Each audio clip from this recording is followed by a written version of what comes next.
How does this visual alone prove the Pythagorean theorem? Let's find out. Suppose that we have a right triangle with legs A and B and hypotenuse C. We can show with this visual that a squared plus b squared equals c squared. All we have to do is compare the area of the whole to the area of the parts. This outside shape is a square, where all the side lengths are a plus b.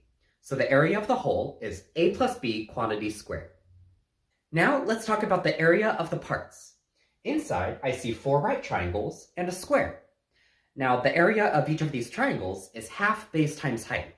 In this case, it's half a times b. And there's 4 of them. Now over here, I see a square with side length c all around. But how am I convinced that this is a square? Well, in Euclidean geometry, the interior angle sum of any triangle is 180 degrees. Since we already know this is a 90-degree angle, that means the sum of these two angles has to be 90 degrees.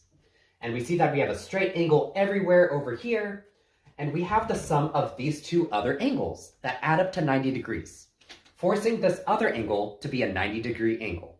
So we have a square with side length c all around.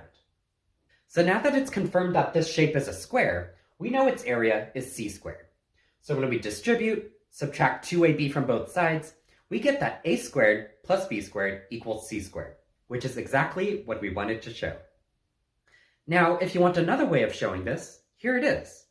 Grab these 4 right triangles and configure them like this, and draw a square around it. Now, these two squares have the same area, because they have the side lengths of a plus b all around. So that means the area of the parts are the same as well. Now, we have these same 4 right triangles in both pictures, so let's remove all 4 of them from both pictures. And what are we left with? Well, a squared plus b squared is equal to c squared. So which proof do you prefer? The first way or the second way? Let me know in the comments.